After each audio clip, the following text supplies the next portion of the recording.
오늘은 고 김근태 상임 고문님 서거 8주기입니다.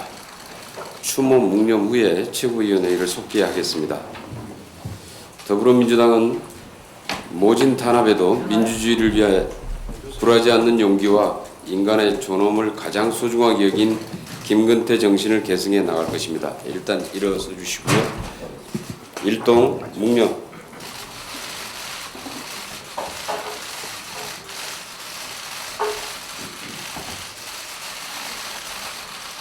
묵념 바로 앉아주시죠. 이해찬 당대표의 속개 선언으로 더불어민주당 제194차 최고위원회의를 속개하겠습니다. 194차 최고위원회를 속회하겠습니다.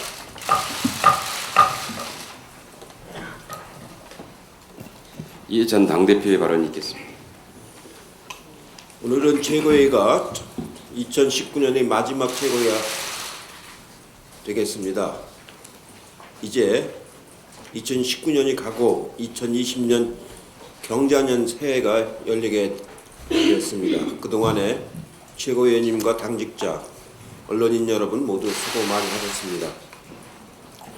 올해는 하반기에 들어오면서부터 일본이 경제 도발을 하고 미중 무역 갈등이 아주 심해지고 북미회담이 무산이 되면서 남북관계까지도 차단이 되고 자한당이 국회를 아주 파탄스럽게 만드는 이런 상황에서 조국 장관 사태까지 계속되고 그래서 한 해가 정말로 어려웠던 한 해였습니다. 국민 여러분에게 다시 한번 송구하다는 말씀을 드리겠습니다. 국민 여러분들이 걱정도 많이 하셨고 고생도 많이 하셨습니다. 다시 한번 송구하다는 말씀을 드립니다. 오늘 본회의에서는 공수처 설치법이 표결할 예정입니다. 오늘 표결은 검찰개혁의 출발점이 될 것입니다. 지난번 선거법 표결할 때 보았던 것처럼 국회가 아주 극단적인 대치 상황에 들어갈 우려가 있습니다. 아무쪼록 차질 없이 잘 되도록 최선을 다하도록 하겠습니다. 검찰개혁을 위한 새로운 기구 설립은 20여 년의 굴곡을 거쳐왔습니다. 마침내 오늘 본회의에서 공수처 설치법이 통과되면은 이제 우리 공직사회가 훨씬 더 투명한 사회로 나갈 거라고 생각을 합니다. 공수처는 무소불위 아나무인이 검찰을 견제하여 국민을 위한 검찰로 바꾸는 출발점입니다. 오늘 공수처 설치법이 통과를 시작으로 검찰개혁법을 모두 통과시켜서 반드시 검찰개혁을 이뤄내도록 하겠습니다. 어제 오늘 검찰에 동조하는 한국당과 일부 야당 의원들이 공수처법을 흔들고 이치에 닿지도 않는 주장을 하는데 공수처를 허수아비로 만들려는 시도는 결코 용납할 수가 없습니다. 선거법을 통과시킨 개혁공조는 여전히 확고하고 튼튼합니다. 무익하고 무용한 행동을 멈추기 바랍니다. 다시 한번 국회를 이렇게 동물국회로 만들면은 이번에는 국민들이 절대로 용납을 하지 않습니다. 자유한국당도 제발 이성을 찾기 바랍니다. 새해를 맞이하는 지금 국회가 불법적 몸싸움과 무익한 필리버스터로 얼룩지는 것은 국민에 대한 예의가 아닙니다.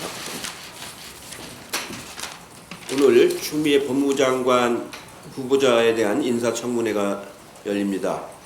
추미애 후보자는 원칙에 충실하고 뛰어난 판사였으며 헌정사상 최초의 지역구 5선 여성 의원과 집권여당 대표까지 역임하신 분입니다.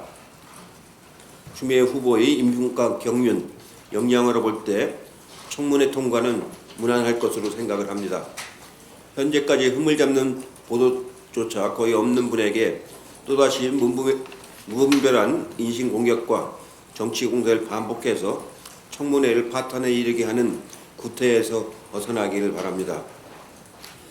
법무장관이 2달이 넘게 공석인데 법무행정의 정상화와 곧 진행될 검찰개혁을 진두지휘하기 위해서는 장관의 빠른 임명이 필요합니다. 청문위원들이 후보자의 자질과 소신을 중심으로 제대로 평가하여 가급적 조속히 청문 보고서를 채택해 주시길 기대를 하겠습니다. 이상입니다. 이인영 원내대표의 발언이겠습니다. 오늘 공수처를 설치하라는 국민의 명령을 집행하겠습니다. 장장 20년이 넘는 세월이 흘렀습니다. 1996년 참여연대 입법청원으로 시작된 공수처 신설 논의가 오늘 본회의가 개최되면 마침내 표결에 오르게 됩니다. 20대 국회만 돌이켜보아도 지난 1년간 자유한국당은 검찰개혁에 겹겹이 바리케이트만 설치해왔습니다. 오늘은 자유한국당이 설치했던 마지막 바리케이트를 걷어내는 날입니다. 본회의가 열리면 민주당은 민심 그대로 오늘 우리 국민의 1호 명령인 공수처법을 확실하게 처리하겠습니다. 야당이 또다시 어떠한 꼼수로 방해한다 하더라도 국회법 절차에 따라서 합법적으로 표결을 완료하겠습니다. 대한민국이 검찰공화국으로 퇴보해서는 안 된다는 절박감으로 본회의에 임하겠습니다. 준비는 모두 끝났습니다. 이제 정확한 실행만이 남았습니다. 검경 수사권 조정 등 국회의 검찰 개혁이 완료될 때까지 국민 여러분의 지속적인 응원과 지지를 호소드립니다. 이제 검찰은 국민의 검찰로 되돌아갈 시간입니다. 검찰은 자정 능력을 이미 잃었다. 검찰의 이중잣대를 이제는 처벌해달라. 그래야 검찰 수사가 공정해진다. 검찰 개혁을 위해 검찰 안에서 외롭게 싸우고 있는 이문정 검사의 말입니다. 이문정 검사의 통렬한 지적이 아니더라도 검찰이 이미 자정 기능을 상실했다는 우려가 또렷해지고 있습니다. 이제 입법으로 검찰의 일탈을 견제할 수밖에 없는 상황까지 왔습니다. 모두 검찰의 자업자득입니다. 공수처의 신설로 삼각 균형을 이루어야 합니다. 검찰, 경찰, 공수처가 서로 감시와 견제를 통해서 민주적 균형을 이루도록 해야 합니다. 공수처 설치와 검경 수사권 조정의 최종 목표는 국민의 검찰입니다. 권력 검찰을 국민의 검찰로 되돌리는 것은 대한민국 민주주의의 중대한 전진의 계기가 될 것입니다. 잠시 후 법무장관 후보자에 대한 인사청문회가 열립니다. 법무장관은 국민의 관심사인 검찰개혁을 실행할 지휘자입니다. 오늘 인사청문회가 후보자의 능력과 자질, 특히 검찰개혁에 대한 확고한 신념과 비전을 검증하는 정책청문회가 되길 바랍니다. 더 이상 인사청문회가 후보자와 가족에 대한 신상털기나 흠집 내기로 변질되어서도 안 됩니다. 후보자를 죄인 대하듯 호통치고 면박 주는 낡은 행태도 오늘은 없기를 바랍니다. 추미애 후보자 또한 그동안의 경험과 경륜을 바탕으로 본인이 가지고 계신 역량과 식견을 국민 앞에 소상히 보여주시길 기대합니다. 자유한국당은 지난 27일 본회의에서 물리적으로 회의를 방해하고 민의의 전당을 무법천지로 만들었습니다. 의장석을 점거하고 국회의장에게 피켓을 집어던지고 몸싸움을 하는 등 정치개혁에 대해 맞서서 동물국회를 연출했습니다. 지난 본회의에서 의장석 주변을 가로막은 분들은 모두 국회 선진화법 위반에 따라 무거운 처벌을 피할 수 없습니다. 특히 명백한 폭력을 행사하고 몸으로 국회의장의 회의 진행을 가로막은 분들은 엄중 처벌을 피할 수 없을 것입니다. 자유한국당에게 정중하게 경고합니다. 우리는 어떤 불법도 묵과하지 않겠다고 수차 경고한 바 있습니다. 특히 국회가 스스로 약속한 국회 선진화법 입법 정신은 철두철미하게 관철시키겠다는 것이 우리 당의 분명한 입장입니다. 오늘 본회의에서도 자유한국당의 위법 행위가 되풀이된다면 자유한국당의 국회 선진화법 추가 위반 사항을 분명히 체증하고 기록하겠습니다. 더 이상 불행한 일이 없도록 자중자애해 주실 것을 요구합니다. 이상입니다. 박주민 최고위원 발언이겠습니다. 예. 2019년 마지막 공개 최고위원회 회의입니다. 2020년을 맞이하는 마음이 그렇지만 가볍지만은 않습니다. 국회 상황 때문이기도 하고요. 또 다른 일 때문이기도 한데 세월호 유가족 분 중에 한 분께서 가족에게 미안하다는 말을 남기신 채 돌아가셨습니다. 너무나 가슴이 아픕니다. 어제 빈소를 찾아뵀는데 많은 가족분들이 여전히 어려움 속에 또 고통 속에 계셨습니다. 세월호 참사에 대한 진상규명 이루어져야 될 것이고요. 또 현재 여러 가지 어려움을 겪고 계신 가족분들이 겪고 계신 고통도 좀 해결될 수 있는 길들을 찾아서 더욱더 좀 열심히 해나가야 될 것 같습니다. 주말에 권은희 의원이 공수처법 수정안을 제출했습니다. 근데 이 수정안은 제가 봤을 때는 공수처법이라고 부르기에는 많이 부족하고 차라리 공수처 무력법이라고 부르는 것이 맞겠다라는 생각이 듭니다.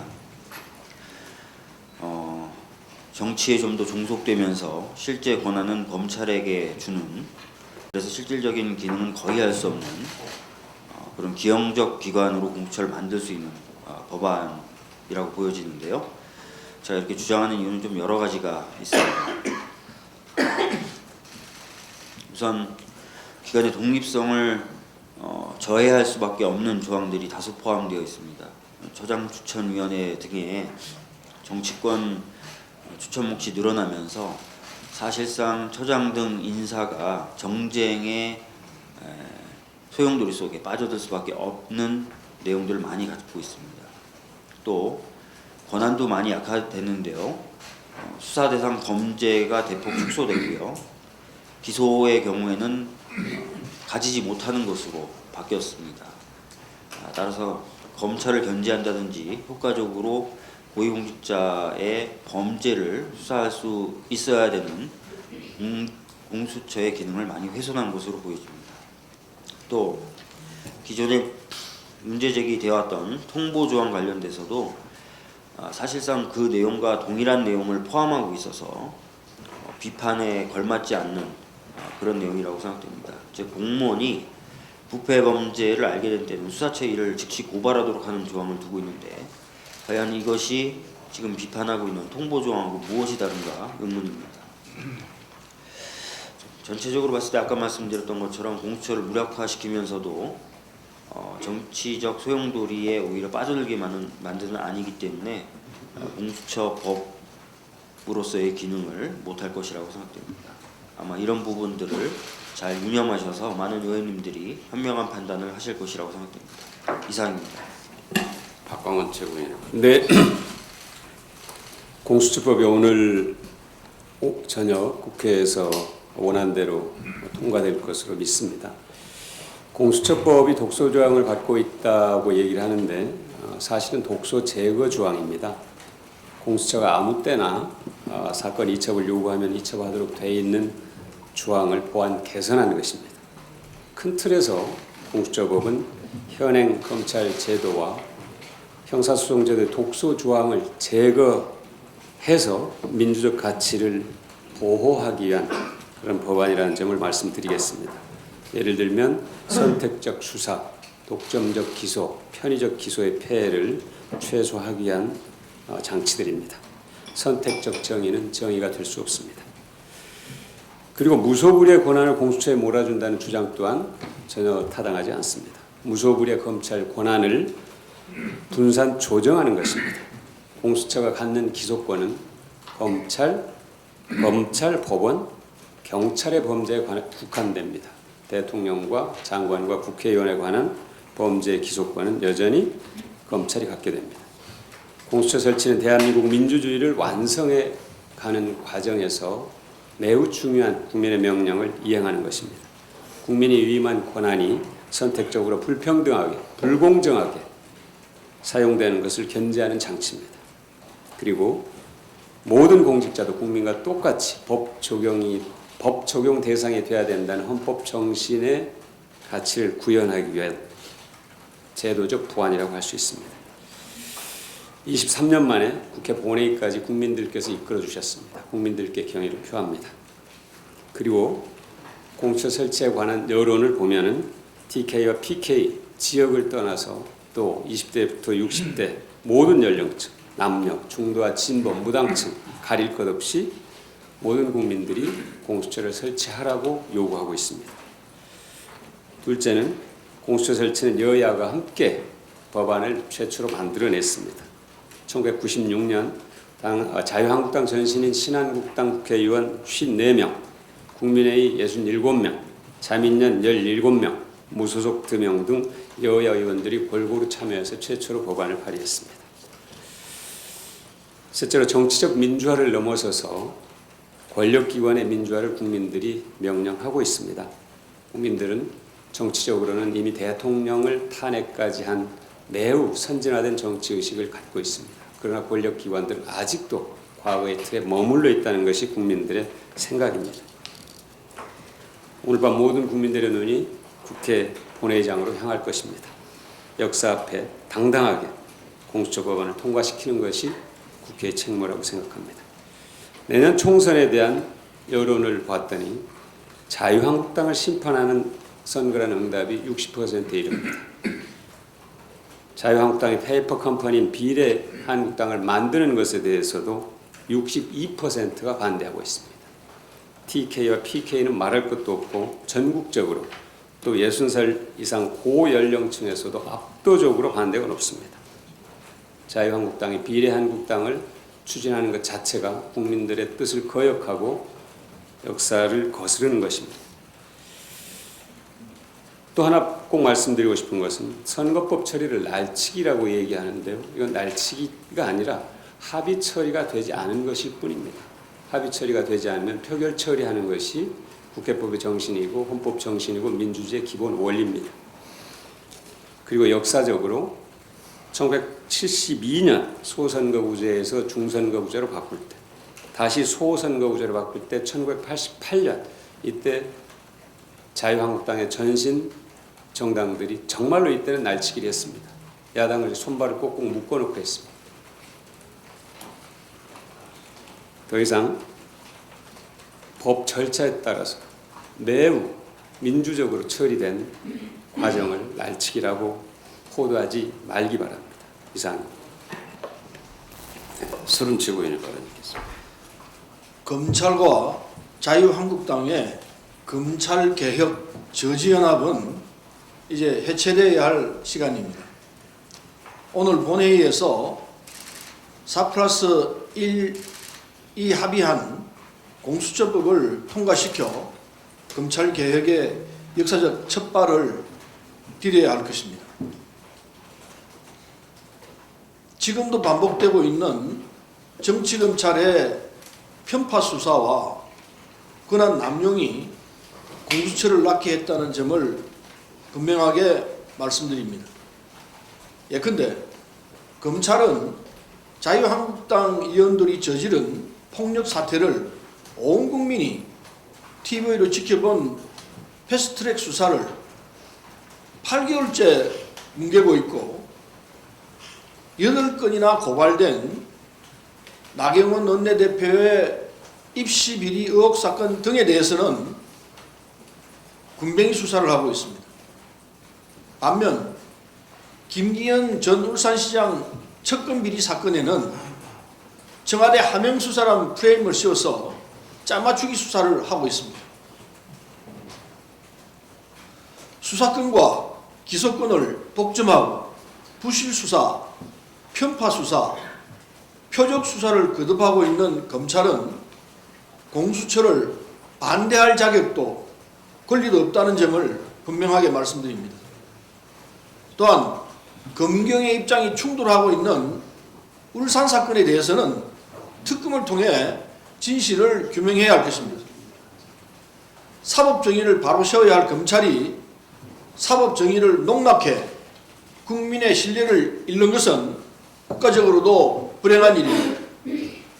지금이라도 검찰은 국회 결정을 존중하고 사법개혁의 주체가 되어야 할 것입니다. 국민의 신뢰를 되찾는 길을 택해야 할 것입니다. 민주당은 검찰개혁을 완수해 검찰이 국민의 검찰로 거듭날 수 있도록 최선을 다할 것입니다. 이상입니다. 김혜영 최고위원. 지난 금요일 국회 본회의장은 자유한국당 의원들이 선거법 표결을 막고자 의장석을 점거하고 피켓을 던지는 등의 행위로 아수라장이 되었습니다. 이러한 행위들은 국회법상의 발언 방해 금지, 의장석 점거 금지, 국회회의 방해 금지 등에 위반하는 것으로서 국회의 기능을 마비시키고 국민들에게 정치 불신을 가중시키는 대단히 부끄러운 모습들입니다. 오늘 공수처법이 표결에 들어갈 예정입니다.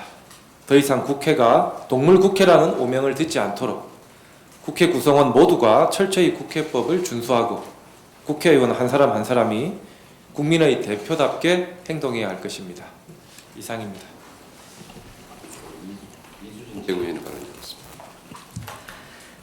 지난 겨울은 빈털털이었다. 풀리지 않으리란 것을, 설사 풀어도 이제는 쓸모없다는 것을 무섭게 깨닫고 있었다. 나는 외투 깊숙이 의문 부호 몇 개를 구겨놓고 바람에 철망을 찢으며 걸었다. 만 28세로 생일을 엿새 앞두고 세상을 떠난 기영도 시인의 겨울 우리들의 도시라는 시입니다. 청년 기영도의 쓸쓸한 삶에서 겨울과 청년을 떠오르게 합니다. 요즘 청년들의 행복 키워드는 소확행입니다. 그들은 작지만 확실한 행복을 추구하기 위해 자기만의 삶이나 공간을 찾습니다. 그러나 바깥 세상에는 취업난, 차별, 갑질 등 무한 경쟁 사회인 것이지요. 저희 당에선 어제 인재 영입으로 20대 청년을 맞이했습니다. 정치 덕분에 좋아졌습니다. 당신 덕분에 행복합니다. 라고 실천할 청년에게 참 고맙습니다. 정치가 청년들의 삶에 깊숙이 들어갈 것입니다. 한 가지 더 말씀드리겠습니다. 고용노동부가 28일 발표한 2018년 전국 평균 일생활 균형 지수는 50.1점으로 전년 대비 13점이 올랐습니다. 일생활 균형 지수란 노동과 휴식, 자아 실현의 정도를 나타내는 워라밸 행복 지수입니다. 아직 우리들에게는 저녁이 있는 삶을 누리기에는 멀고 먼 현실일지 모르겠지만 중요한 사실은 사회가 노동자 삶을 효율이 아닌 행복으로 바라보기 시작했다는 점입니다. 2019년 마지막 최고위원회입니다. 2020년 다가오는 경자년 새해에 이 자리에 계신 모든 분들이 새해 복 많이 받으시고 총선 승리와 국민이 행복한 나라다운 나라를 일구는 더불어민주당이 될 것을 다짐합니다. 이상입니다. 이영석 최고위원의 발언이었습니다. 예, 지난주 27일 5.18 민주화운동 진상규명조사위원회가 제1차 전원위원회를 개최하고 5.18 진상규명을 위한 첫 발을 내딛었습니다. 그동안 자유한국당의 지난한 위원 추천 방해 공작으로 특별법이 발의된 지 1년 3개월 만에 위원 구성을 마무리하는 우여곡절을 겪었습니다만 위원회 연내 출범에 대한 문재인 대통령님의 강한 의지 덕분에 그나마 해를 넘기지 않고 출범하게 돼서 다행이라 생각을 합니다. 이제 이틀이 지나면 새해가 됩니다. 광주 5.18은 40주년을 맞이하게 됩니다. 그럼에도 불구하고 우리는 아직도 5.18의 최초 발포 명령자를 비롯한 감추어진 진실에 대해 어느 것 하나 속 시원하게 밝혀내지 못하고 있습니다. 이러한 역사적 단죄의 진공 상태를 틈타서 가해자들은 속죄는커녕 부당한 방법으로 취득한 거액의 재산을 불상의 방법으로 분산 은닉하고 보란듯이 골프장에서 그리고 고급 음식점에서 호의호식하고 있습니다. 이제는 진실을 밝히고 그들을 다시 역사의 심판대에 세워야 합니다. 어렵사리 출범한 5.18 민주화운동 진상규명조사위원회가 5.18의 숨겨진 진실을 밝혀내고 역사 왜곡의 종지부를 찍기를 진심으로 기대합니다. 새해 국민 여러분 행복하시기 바랍니다. 이상입니다. 예, 이상 모두 발언을 마치고 회의를 비공개로 전환하겠습니다.